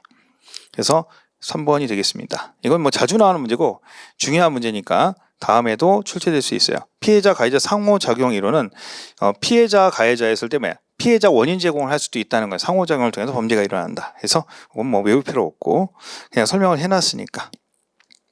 다음은 이제 에크가 제시한 범죄의 삼각형인데 이에 대한 설명으로 가장 적절하지 않은 것은 우리가 이 범죄 삼각형 문제가 전번에 경영에서도 나왔고 그러면 간부에서도 한번 나올 수가 있는데 자주 나올 수 있는데 이게 원래 초기 모델은 뭐야? 코엔과 패슨의 모델은 뭡니까? 이 삼각형이 만났을 때 뭐예요? 범죄자는 정해져 있고 그렇죠? 그 다음에 뭡니까? 예, 그 다음에 범죄를 저지르는 자는 정해져 있고 그 다음에 뭐예요? 그 다음에 이제 표적의 매력성 그 다음에 감시의 부재 이런 내용들이 나오게 되죠. 그렇죠? 그런데 이 에크는요 이걸 갖다가 좀 변형해서 삼각형을 하나 더 만들게 되죠. 그렇죠? 이렇게 삼각형을 더 만들게 됩니다. 그랬을 때 그래서 이제 여기는 뭐야? 통제인은 누구냐면 그 범죄를 저지르는 사람의 뭐야? 부모나 이런 사람들이 우리 아들이 나쁜 짓을 할까 이렇게 하는 게 통제인이고 외부 통제를 바깥은 감시자를 그다음에 여기서 대상물의 감시자는 뭡니까? 이제 어떤 사람들이요? 우리가 얘기했을 때 뭡니까? 일반적인 감시자. 그럼 대상물 피해가 입을지 감시하는 관리인. 그다음에 관리인은 뭐죠? 예를 들어서 어떤 사람들이죠? 편의점 사장님 같은 사람들이란 말이야. 그렇죠? 이렇게 하고 이 대상물 피해자를 감시하는 사람. 그래서 요 외부에 있는 것들이 잘 이루어지면 범죄를 막을 수 있다 이렇게 나오는 거죠. 그죠? 그런데 자, 그러면 이제 여기서 우리가 첫 번째는 이제 설명을 했을 때 결국은 니은번에 통제인이 들어가야 돼요. 그렇죠? 그래서 니은 보호자가 아니라 통제인이 돼서 답은 3번이 되는데 알겠습니까? 예. 그 문제는 뭐냐면 그 1번을 답을 복수 정답을 했었어요. 이게 왜 그러냐면 내부의 삼각형 일상활동의 범죄 발생 3요소를 의미한다 했을 때 원래 3요소는 요건데 그죠? 감시 부재가 있었는데 에크의 변형에서는 뭐야? 이 대상물이나 피해자가 있고 이 감시자가 바깥에 나와 있잖아요. 그렇죠? 그래서 이게 다른 거 아니냐라고 주장한 거야. 그러니까 일상활동 모델의 원래 원형 모델은 다르지 않지 않느냐라고 해서 이제 이의 신청을 받아준 거예요. 그러니까 원래 일상활동의 모델과 다르니까 에크 모델은 이건데 얘는 지금 뭐라고 되어 있어요? 보기 주문에. 자, 내부의 삼각형은 일상활동 모델 범죄의 3요소를 의미한다는데 이게 에크는 이게 아니잖아요. 그렇죠? 그래서 요 부분이 뭐예요? 다르다는 거예요. 그렇죠? 예, 그래서 그거 해서 1번과 3번을 하고 3번이 통제인이 되는 겁니다. 통제인. 알겠죠? 네. 그렇게 되고요. 그래서 이 부분에 대해서 에크 모델을 참고를 하시면 될 것 같고 그 다음에 자, 보겠습니다. 제1세대 환경 설계를 통한 범죄 예방의 셉테드 전략을 이용한 범죄 예방 방안으로 가장 어려운 것은, 자, 보통 1세대 셉테드는요, 1세대 셉테드는 물리적인 거예요. 물리적 시스템, 하드웨어, 하드웨어적인 거고, 2세대는 뭐야? 소프트웨어적인 겁니다. 소프트웨어적인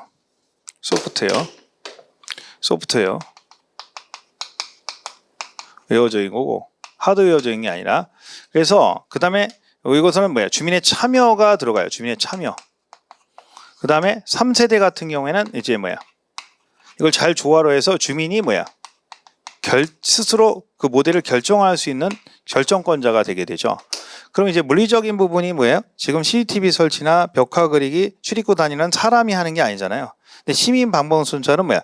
참여를 해야 되니까 2세대로 봐야 됩니다. 알겠죠? 예. 이런 문제는 사실은 문제를 낼 때 순수 범죄학 쪽이라기보다는 뭐야? 생활안전 경찰 파트에 들어가는 거예요. 그래서 셉테드의 1, 2, 3에 대한 내용이에요. 전에도 한번 경감부에서 한번 나온 적이 있었죠. 그래서 1세대, 2, 3세대 셉테드 제가 수업 시간에 이야기를 했었어요. 그죠? 예, 그거 강조했던 부분이고, 29번 범죄 대책과 예방에 대한 내용으로 가장 적절하지 않은 것은, 자, 요거는 문제가 좀 난해해요. 그래서 제프리는 범죄 예방이란 범죄 발생 이전의 활동이며 범죄 활동에 대한 뚝뚝뚝 나와 있는데, 자, 거기 3번 보세요. 제프리 범죄 예방은 뭐예요? 억제 모델, 사회복귀 모델, 환경화적 통제 모델인데, 감옥 보낼 놈은 감옥 보내야 되겠고, 두려움을 통해서 복귀할 때는 교정해야 되고, 환경도 설계해야 되겠죠. 그래서 이건 상충 관계가 아니라 뭐야? 상호 보완 관계로 봅니다. 상호 보완 관계로. 상호 보완. 이 세 가지가 뭐야? 서로 있어야 된다는 얘기예요. 예, 상호 보완 관계로 보기 때문에 제프리가 얘기했을 때 각각 충돌이 되는 게 아니라 이걸 잘 조화로울 때 그 중에서도 왜 환경 설계가 중요하다고요. 왜냐하면 일반적으로 범죄 억제 모델은 처벌을 위주하니까 범죄를 저지르고 나서의 문제고, 그 다음에 사회복귀 모델은 뭐 역시 교정주의 특별 예방 모델이다 보니까 뭡니까?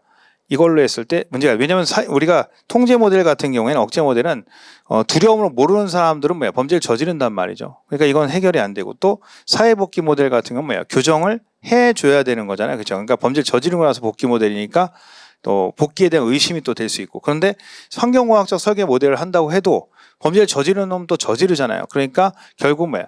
예, 복귀 모델은 복귀 모델로, 그 다음에 뭐야? 억제 모델 억제 모델로, 환경 모델에서 상경설계 모델이 추가된 것 뿐이지 두 개 모델을 무시하는 건 아닙니다. 두 개를 무시하게 되면 교도소도 없어야 되고 일반 형벌도 없어야 되니까 그렇게 정리하면 되겠고요. 그 다음에 30번은 수업 시간에 나온다고 얘기했죠. 레페토가 중요한 범죄 전이라는 건데, 전이는 나쁜 거죠. 이번에 기능적 전이라고 되는데, 기능적 전이는 뭐냐면요, 이제 A가 절도를 하다가 뭐야? 보이스피싱을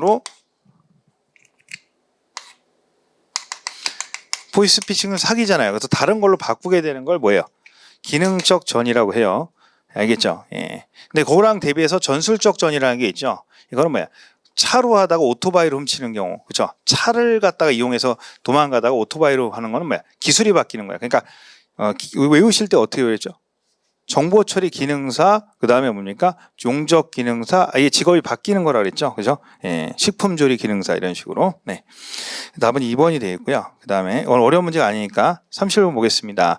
자, 이 문제가 여러분들이 좀 봐주셔야 되는데, 이거는 뭐예요? 틀리라고 낸 문제입니다. 이건 논문에 나오는 거니까 범죄 예측에 관한 내용으로 가장 적절하지 않은 것인데, 자, 이거는 사실 우리가 원래 범죄 예측은 뭐야? 석방시 예측, 점수법 이런 게 출제가 되는데, 이거는 뭐야? 생활안전 경찰 파트에서도 굉장히 난해한 문제예요. 제가 잘 모르는 부분이고, 여러분들한테도 한 번도 설명하지 않았습니다. 범죄 예측은 그게 범죄 사건 예측, 범죄자 예측, 범죄 신원 예측, 피해자 예측을 한대요. 우리나라의 경찰청에서 CCTV를 위해서 AI 인식 시스템 프리카스라는 거 활용한대요. 프리카스를 활용하게 되면 CCTV를 해서 그 동일인을 찾아내는 거죠. 그렇죠? 몰라요. 그래서 새로운 제도고, 범죄를 예측하고 경찰 활동에 체계적으로 적용한 미국 내 최초의 사례가 중요하겠죠. 그래서 뉴욕 경찰국의 공간 지각 시스템이라고 되는데, 이 다스가 아니라 이 다스 같은 경우에는 MS하고 공동 개발한 거예요. MS하고. 그래서 그 CCTV가 이제 만약에 뉴욕에서 CCTV가 있게 되면은 그 CCTV에 찍은 사진 있잖아요. 그렇죠? 그 찍은 사진을, 그렇죠? 그게 이동하잖아요. CCTV에 이동하면 3,000개나 4,000개의 CCTV를 모두 분석하는 거예요. 데이터가. 그래서 얘가 어디로 이동했고 어느 차가 있는지 확인하는 게 다스인데, 요거 말고 그 다음에 지금 현재 나와 있는 거는 뭐야? 최초된 뉴욕 경찰국이 아니라 보통 캘리포니아에 보면은 이거라고 해요. 그래서 저도 캘리포니아대, 여러분 아까 브렌팅엄이라는 사람이 있죠. 브렌팅엄 교수가 이제 캘리포니아 주에 LA가 있잖아요. LA 경찰국에서 하게 된 프레드폴이라는 게 있어요. 프레드폴. 이게 프레드폴을 갖다가 이제 나중에 검색하시게 되면 회사 이름이에요. 회사 이름. 프로그램 이름이기도 하고. 그러니까 프레드가 뭐예요? 프레딕트의 개념이야. 예측하다. 알겠죠? 경찰이 예측하다. 폴리스가 예측하다는 개념이고, LA에서 LAPD가 했고, 산타크루즈, 캘리포니아의 LA하고 산타크루즈 이 지역에서 이걸 사용했고요. 그래갖고 이제 뭐야? 범죄를 예측을 하는 거예요. 범죄 예측을 하는 건데, 이게 영국으로 가서 수출이 됩니다. 영국에 수출이 돼서 뭡니까? 이제 그 내용을 보면 영국에서도 범죄 20% 줄였대요. 예측하는 거. 그래서 범죄 예측 활동을 하는 프로그램이에요. 프로그램. 알겠죠? 프로그램. 프레드폴. 알겠죠? 예. 프레드폴입니다. 그러니까 일단 기본적으로 뭐야? 뉴욕이 아니라 LAPD가 되죠. LAPD가 되고요. 이런 건 틀리라고 낸 거니까 뭐 저도 예. 그렇게 설명하면 되겠고요. 그 다음에 깨진 유리창 이론에 대한 설명으로 가장 적절하지 않은 것인데, 이 문제는 이것도 별로 좋지는 않아요. 4번에 보면 미국 90년 미국 뉴욕에서 깨진 유리창을 최초로 도입했죠. 뉴욕에서. 그렇죠. 브렌팅엄 청재. 그래서 시카고시가 아니라 뉴욕이 됩니다. 뉴욕. 알겠죠? 뉴욕시에서 도입합니다. 그래서 이거는 별로 뭐 기존의 문제를 다 지원한 다음에 나머지는 뭐 다 맞는 문장이니까 문제가 되지 않고, 에크와 스펠만이 제시한 사라 모델에 대한 설명으로 가장 적절하지 않은 건데, 이건 경찰학개론에서 이제 나오게 된 부분이죠. 경찰학개론에 나오게 된 부분이고, 이게 문제지향적 경찰활동이라고 하죠. 문제지향적 경찰활동에서, 자 거기 보면은 S 탐색 스캐닝 단계는 지역사회 문제에서 단계를 보고 고객들이 원하는 경찰활동을 하라는 거예요. 제가 한번 문제 풀어드린 적이 있어요. 이거 분석. 문제가 어렵습니다. 왜냐하면 단계는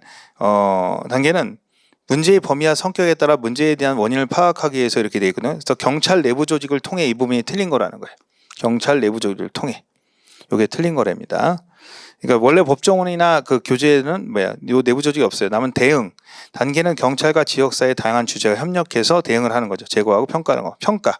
단계 후 대응 후에 효과적인 검토하는 단계로서 환류라는 걸 하죠. 그렇죠? 우리가 피드백을 받는다는 건데, 제가 이 부분의 문제를 풀어드린 적이 한 번 있어요. 그리고 문제집에도 있는 부분이긴 한데, 사실은 이 부분이 경찰학개론하고 연결되어 있는 모델입니다. 그래서 사실은 그 제가 봤을 때 범죄 예방론 부분이 있잖아요. 그리고 이 부분은 이게 승진 문제에 나왔던 똑같은 문제와 유사한 문제거든요. 근데 마치가 어려운 게 뭐냐면, 경찰 내부 조직이라는 단어를 제가 찾아내서 풀지 않는 이상은 쉽지 않았던 문제라 볼 수가 있어요. 그 다음에 이제 쉐이퍼라는 문제인데, 이 쉐이퍼는 우리가 피해자 유형 하면은 뭐야? 레클레스 유형, 그 다음에 웬델존의 유형, 그 다음에 헨티의 유형, 이 정도까지는 외우고 있는데, 쉐이퍼까지는 보통 안 외우거든요. 그 쉐이퍼는 교재에 거의 대부분 대학 교재에 안 나와 있어요.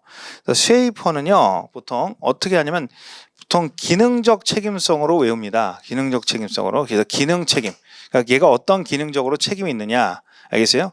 그래서 무관한 피해자가 있고 유발적 피해자가 있고, 기능적으로 촉진적, 얘가 촉진하는 게 있고, 생물학적으로 연약한 피해자는 뭐야?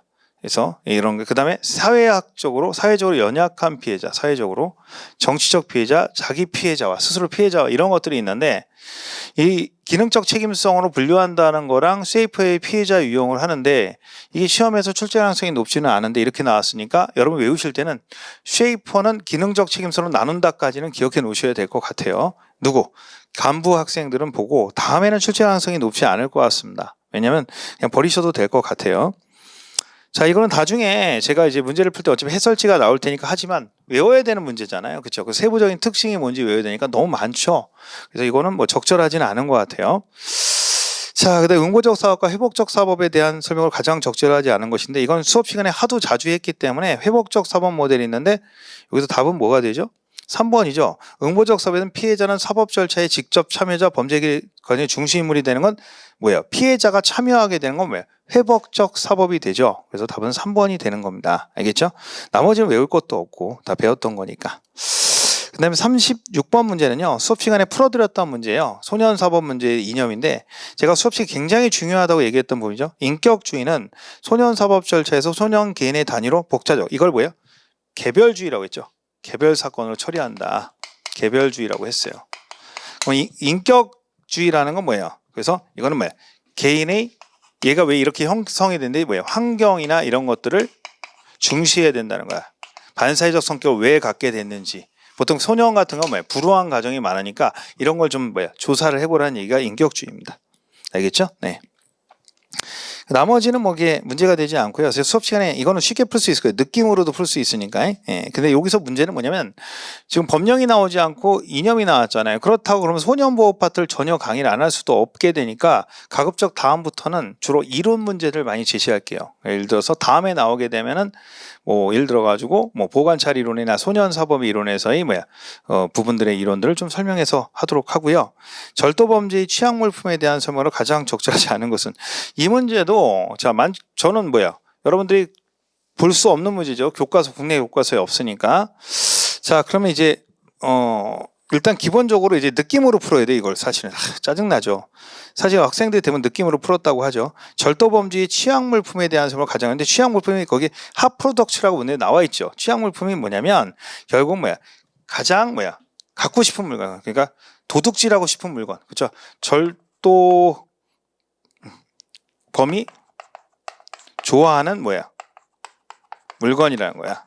그렇죠. 절도범이 좋아하는 물건. 그럼 절도범이 좋아하려면 어떻게 돼요? 쉽게 돈으로 바꿀 수 있고, 그렇죠. 용이하게 훔쳐갈 수 있고, 그렇죠. 이런 것들이 특성이 있어야 돼.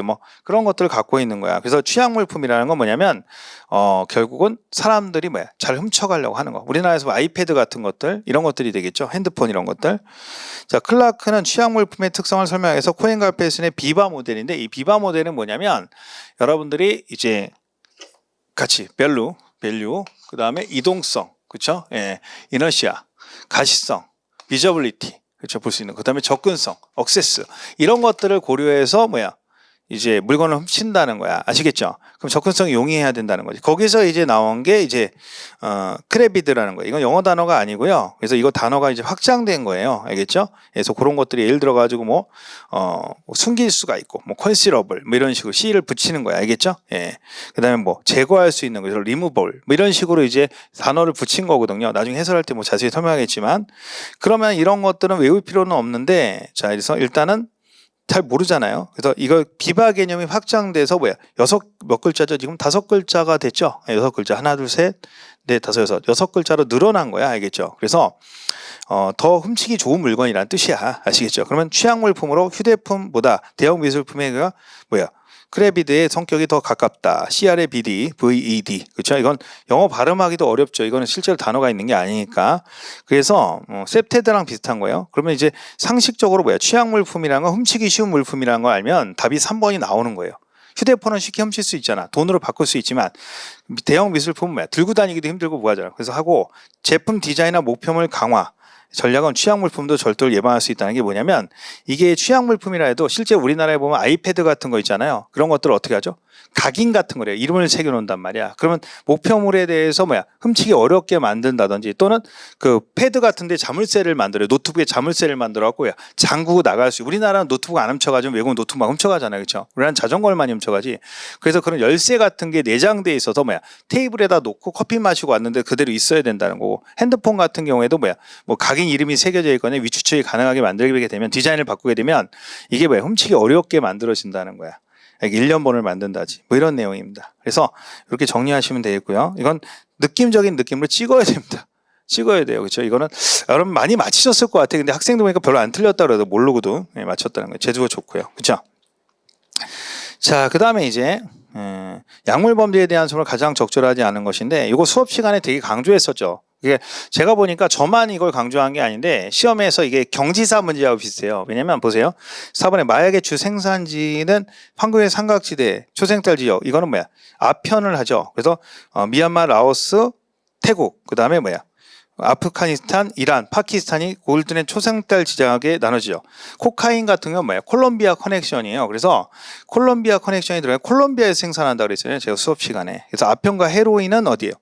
이 골든 트라이앵글이나 골든 크레센트지만 코카인은 다르다고 했죠. 콜롬비아 커넥션이라고 얘기를 했어요. 그래서 선생님 수업 시간에 많이 강조했던 거고 옛날 그 수사 실무 이런 문제입니다. 쉽습니다. 근데 이게 안 풀어봤던 학생은 당황하겠죠. 자, 홈즈와 드버거의 연쇄살인범 유형이라고 되는데 이건 망사쾌권이죠. 망상형, 그죠? 사명형, 그죠? 쾌락형, 그리고 권력형. 수업 시간에 몇 번 했어요. 근데 이거는 이제 망상형은 뭐야? 하늘의 계시를 받고 미친 거죠. 내가 제일 죽어야 살 수 있다라고 하는 거죠. 그렇죠? 그래서 그 망사형. 그다음에 사명은 뭐야? 이거는 뭐야? 술집 아가씨들이나 이런 사람들을 제거해야 나라가 좋아진다 해서 사명을 갖고 하는 거예요. 그죠? 쾌락형은 뭐야? 자기가 즐거움을 느껴서 살인하면서 즐거움을 느끼는 거죠. 그렇죠? 쾌건. 권력형이라는 게 뭐냐면 여기서 조심한 정치적, 경제적 권력을 쟁취하기 위해서 연쇄살인을 하는 사람이 어디 있어요? 상식적 문제 자체가 쉽잖아요. 그래서 정치적, 경제적 권리가 아니라 그렇죠?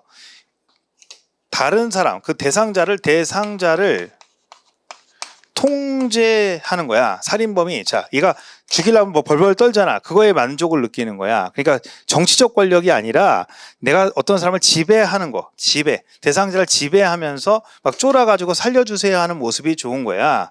그래서 이거 정치 권력으로 연쇄살인하는 사람 봤어요? 그래서 이거는 문제를 몰라도 상식으로 이제 생각을 해서 풀어야 되는 문제가 될 수 있어요. 좋은 문제는 아니지만 그래도 하여튼 간에 요 권력형이라는 권력형이 우리가 말하는 권력이 아니라 아들러가 얘기했던 그런 권력 의지. 그렇죠? 그런 거 정치적 권력이 아니라는 얘기예요. 알겠죠? 그 다음에 이제 40번 문제 보겠습니다. 미국의 전국 범죄 피해자 센터에 제시한 스토킹의 4가지 유형인데 이 문제는요. 스토킹을 수업 시간에 배웠어요. 그래서 스토킹에 대한 내용 문제를 풀어보면 됩니다. 기출문제로 한번 풀어봤던 적도 있었는데 모의고사에서도 풀어봤던 적도 있었고 근데 비슷한 문제인데 좀 쉽지 않죠. 쉽지는 않았던 문제예요. 단순 집착형은 뭐냐면 전 남편이 뭐야? 따라가는 게 단순 집착형이에요. 알겠죠? 보통 가장 위험성이 스토킹이죠.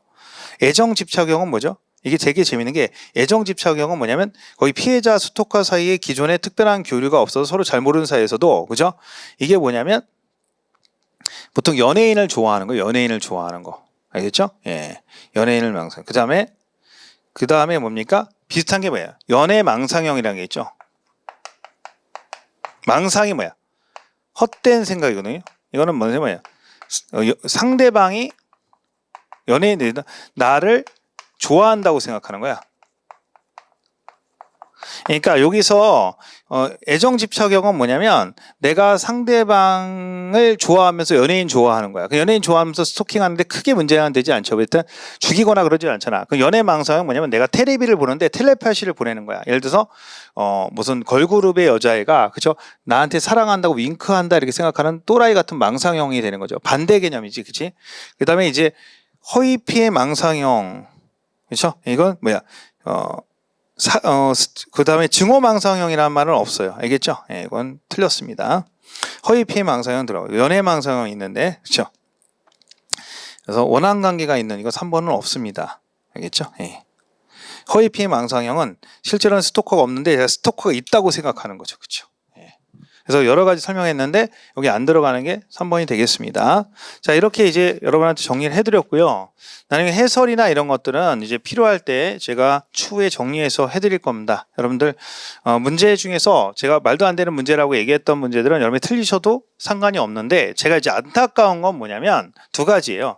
첫 번째는 뭐냐면 조금만 여러분이 생각해서 하면 잘 풀 수 있는 문제도 있었는데 그렇죠? 그거에 이제 잃어버렸다는 것들도 있고 그리고 시험장에 너무 떨어가지고 마이너스가 되는 부분도 있어요. 침착하게 풀면 상식으로 앞으로도 이제 공부했을 때 생각하는 건 뭐냐면 범죄학이 그냥 교재에 나와 있는 내용 갖고 푸는 것도 있지만 약간 직관화 순발력으로 풀어야 되는 문제조차도 있다라는 게 참 쉽지는 않은 거예요. 법이나 이런 것처럼 이게 단순하게 딱 떨어지는 게 아니라 단순하다는 건 그런 개념에 딱딱 판례처럼 떨어지는 게 아니다 보니까 그렇고요.